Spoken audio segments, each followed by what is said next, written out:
আমি জয়ন্ত ব্যানার্জি, রোজ bank educare high স্কুলের secretary.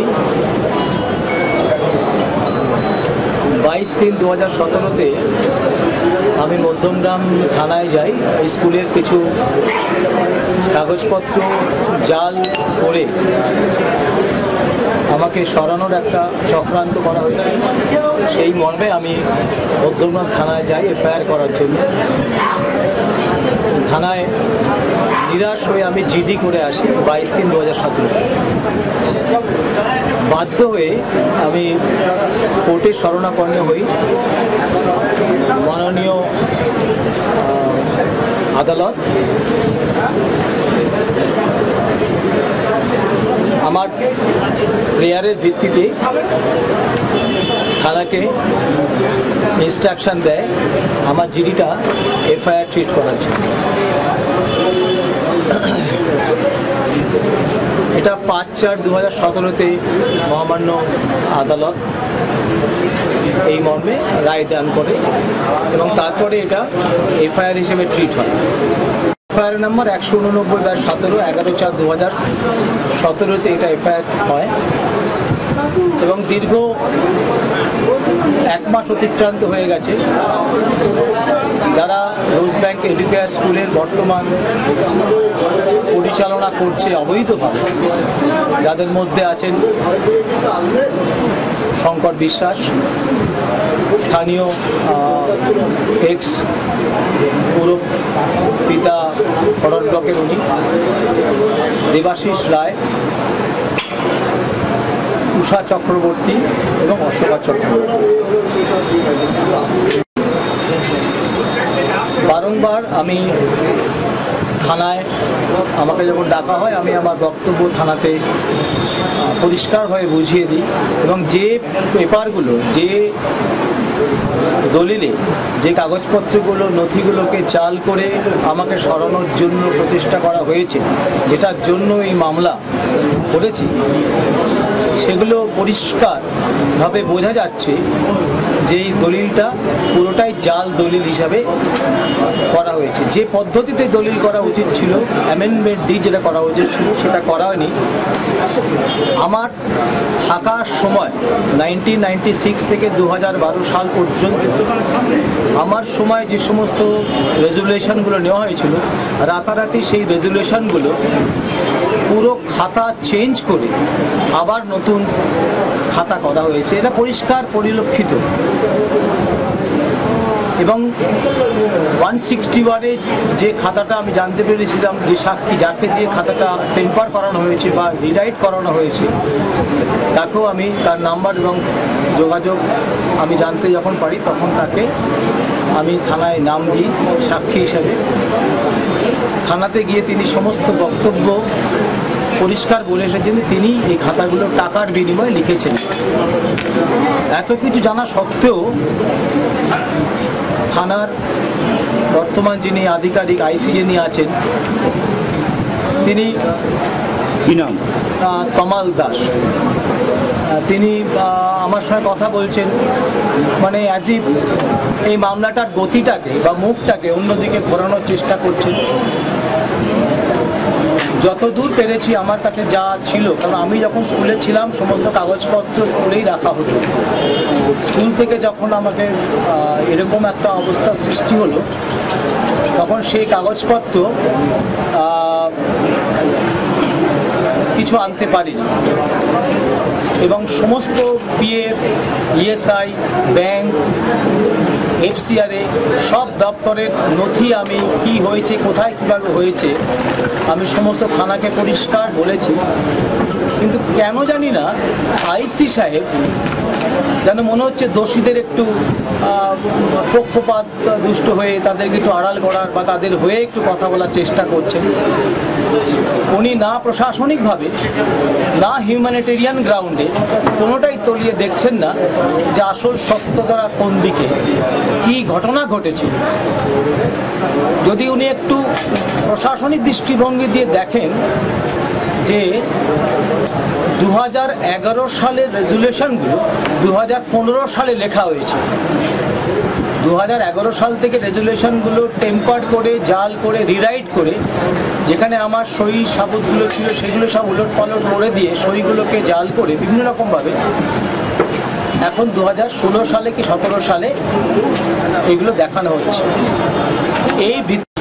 এই ভিত্তিতে যখন আমি বারবার থানার কাছে যাচ্ছি, আজকে দীর্ঘ 1 মাস হয়ে গেল, থানা খুব খুব মানে একটা খুব মনে হচ্ছে না আমি দোষ করেছি এরকম একটা ভাবমূর্তি আমাকে দেখাচ্ছে। আর দোষী যারা প্রকৃত দোষ করেছেন তাদের একটুখানি আড়াল করার চেষ্টা করছে। আমার মনে হচ্ছে অর্থনৈতিকভাবে আমি একটু দুর্বল বলে আমার গুরুত্বটা পাচ্ছি না, অথবা নয় আমি বোঝাতে পারছি না, হয়তো আমার পেপার ওনাদেরকে স্যাটিসফাইড করতে পারছে না, অথবা আইসি সাহেব নিজে বুঝেও বুঝছেন না, অথবা অন্য কোনো কারণ থাকতে পারে, সেটা উনি ভালো জানেন। আমরা প্রশাসনিকভাবে যে সহযোগিতা হওয়ার দরকার, যেটা করলে প্রকৃত দোষী ধরা পড়বে, প্রকৃত দোষ ধরা পড়বে, সেটা কিন্তু আসছে না। প্রভিডেন্ট ফান্ডের ক্ষেত্রে দেখা যাচ্ছে প্রভিডেন্ট ফান্ডে আমার নাম আছে, পিএফ এনফোর্সমেন্ট অফিসার ভিজিট করেছেন, অথচ তাকে যে খাতাটা দেখানো হয়েছে সে খাতাটা পুরোটাই জাল একটি খাতা। অরিজিনাল যে কপিটা, অরিজিনাল যে যেটা আছে স্যালারি রেজিস্টার, সেখানে কোনো নামই আমার নেই, অথচ স্যালারি ড্র করলাম না, প্রভিডেন্ট ফান্ডে আমার অ্যাকাউন্ট শো করছে, প্রভিডেন্ট ফান্ডে টাকা জমা পড়লো, টাকাটা কে জমা করলো, কিভাবে জমা করলো, এর তথ্য কিন্তু পরিষ্কারভাবে আমার যে খাতা আছে, যেটা অরিজিনাল শিক্ষা দপ্তর বা আইসিএসসি কাউন্সিলের জমা পড়েছে, সেখানে কোনো জায়গায় আমি সাইন সিগনেচার করে টাকা তুলেছি এর কোনো প্রমাণ নেই। অথচ প্রভিডেন্ট ফান্ডে আমার দেখাচ্ছে, ইএসআইতে দেখাচ্ছে। এটা কোন খাতা দেখানো হচ্ছে সেইটা বারবার আইসিকে বলা সত্ত্বেও এর কোনো উত্তর আমি পাচ্ছি না। আমার মনে হচ্ছে এই মামলাটাকে কোনোরকমভাবে ধামাচাপা দেওয়ার প্রচেষ্টা চলছে, সত্যকে আড়াল করার চেষ্টা চলছে এবং দোষীকে গার্ড করা হচ্ছে। আচ্ছা, আপনি যেটা বলছেন যে এটা কোর্টের অর্ডারে আইসির কাছে একটা অর্ডার গেছে যে এই কেসের সত্যতা যাচাই করে কোর্টে একটা রিপোর্ট দেওয়ার জন্য, তো আপনি অভিযোগ করছেন আইসি আপনার সাথে কোনো সহযোগিতা করছে না, তার মানে কি আইসি কোর্টের অর্ডার মানছে না? এই বিষয়ে আমি কি বলবো বলুন, আমরা তো সাধারণ মানুষ। আমি তো বলছি যে আইসির কথা শুনে আমি খুব ডিজার্টেড, কিন্তু যে পেপারগুলো আমি প্রডিউস করেছি সেই পেপারগুলো যদি একটা সাধারণ মানুষও দেখেন তাহলে তিনি বুঝতে পারবেন যে এটার কোথায় জাল হয়েছে। অশোকা চক্রবর্তী, উষা চক্রবর্তী, দেবাশিস রায়, এই 3 জন সিগনেটারিস্ট মিলে ডিসিশন নিয়েছে আমাকে সরানোর জন্য, অথচ এফসিআর দপ্তরের যে ট্রাস্টিদের নাম দেওয়া হয়েছিল সেখানে অশোকা চক্রবর্তী ট্রাস্টেই নয়, তাহলে তিনি আবার এখানে ট্রাস্টি হিসাবে সই করছেন কি করে? এটা আমার কাছে যথেষ্ট সন্দিহান, যথেষ্ট উদ্বেগজনক যে উনি সাইন করছেন কি করে। এটা তো উনিও জানেন যে উনি এফসিআরে ওনার নাম নেই, কারণ মা মেয়ের সম্পর্ক বলে মিনিস্টার অফ হোম অ্যাফেয়ার্সের একটা নিয়মই আছে, কোনো ব্লাড রিলেশন হলে সেক্ষেত্রে কিন্তু এফসিআর এর রেজিস্ট্রেশন পাওয়া যায় না, বৈধ সার্টিফিকেট পাওয়া যায় না। তাহলে সেক্ষেত্রে কি করে উনি ট্রাস্টি হিসাবে এখনো সই করছেন এবং মা মেয়ে এবং তাদের বাড়ি একজন যে থাকেন দেবাশিসা, তারা এক বাড়িতে থাকেন, তাহলে ঘরোয়াভাবে কিভাবে এই ট্রাস্টি রেজুলেশনগুলো করা হলো? ট্রাস্টে আরও 2 জন সদস্য ছিলেন, ডক্টর শৈবাল গুপ্ত এবং অশোক কুমার গাঙ্গুলি, তাদেরকে কিভাবে সরানো হয়েছে তারা ভালো করে জানেন, যাদের পরবর্তীকালে কোনো না জানিয়ে তাদেরকে সরানো হয়েছে। কিভাবে এরকম রাতারাতি কাগজপত্রগুলো মানে জাল করে একে ওকে তাকে সরিয়ে দিচ্ছে, এটা সত্যি উদ্বেগজনক যে এরকম একটা আইসিএসসি স্কুলের আন্ডারে অ্যাফিলিয়েটেড স্কুলে এরকম একটা বিভৎস দুর্নীতি কাজকর্ম চালিয়ে যাচ্ছেন। কিসের বলে এটা আমি বুঝতে পারছি না, কে পিছনে আছেন বা কারা সহযোগিতা করছেন, এর একটা উদ্ঘাটন হওয়া দরকার। কারণ আজকে আমার হয়েছে এরকম অনেকেরই সঙ্গে ওনারা করেছেন, তাদের নিয়মিত যারা এমপ্লয়ি তারাও কমপ্লেন করেছে লেবার দপ্তরে যে তারা ঠিকমতো টাকা পায়নি, তাদের পিএফ কাটা হয়েছে তো পিএফ এর টাকা জমা পড়েনি, যে পরিমাণ পিএফ এর টাকা দেওয়ার কথা ছিল। এটা লেবার দপ্তরও কেস হয়েছে, লেবার ইন্সপেক্টরও কেস হয়েছে। আমি বুঝতে পারছি না যে কে বা কারা পিছন থেকে এই কেসগুলোকে সুন্দরভাবে সেটেল করে দিচ্ছে, এটা আমার কাছে একটা খুব উদ্বেগজনক। কিন্তু এরকম একটা অ্যাফিলিয়েটেড স্কুল, এরকম একটা সরকারি নো অবজেকশন পাওয়া স্কুল কিভাবে এই কাজ করতে পারে আমার কাছে এটা একটা যথেষ্ট ক্রিমিনাল অফেন্স, একটা ক্রিমিনাল অ্যাক্টিভিটিস বলে আমরা মনে হয়। যে প্রিন্সিপাল যে পদে বসে আছেন তার একাডেমিক সার্টিফিকেটও যথেষ্ট কারচুপি রয়েছে এবং উনি কারচুপি করেই এই পদটা আসীন হয়ে রয়েছেন। উনি যে বয়সটা সাবমিট করেছেন, ওনার জন্ম সরকারিভাবে দেখিয়েছেন ওনার 1/12/1950 সাল, যেটা গভর্নমেন্ট অফ ওয়েস্ট বেঙ্গলের নথিভুক্ত আছে, অথচ ওনার প্যান কার্ডে বা সর্বত্র সই করছেন 1/12/1963। যদি এগুলো ভেরিফাই করেন এটা কিন্তু ব্ল্যাক অ্যান্ড হোয়াইট দেখাই যাবে।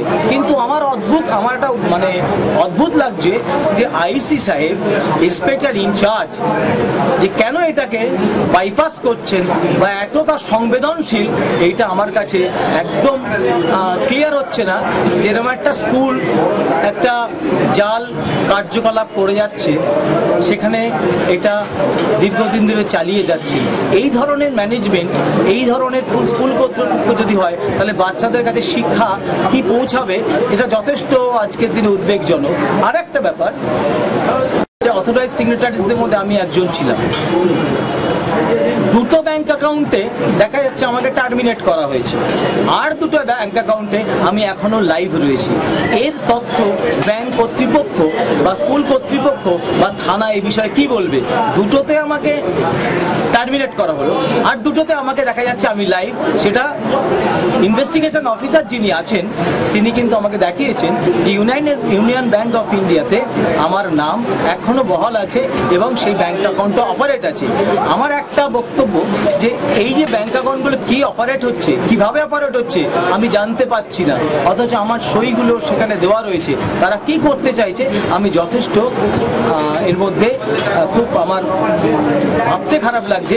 এইভাবে কি করে একটা স্কুল বা একটা ম্যানেজমেন্ট বা একটা ট্রাস্ট চলছে, যে ট্রাস্টটা ইনকাম ট্যাক্সের 80Gর আওতাভুক্ত, যে ট্রাস্ট ফরেন কন্ট্রিবিউশন রেগুলেশন অ্যাক্টের আওতাভুক্ত, এরকম ধরনের জালি কার্যকলাপ নিয়ে কিভাবে চলছে, এটা সত্যি আজকের দিনে একটা উদ্বেগজনক।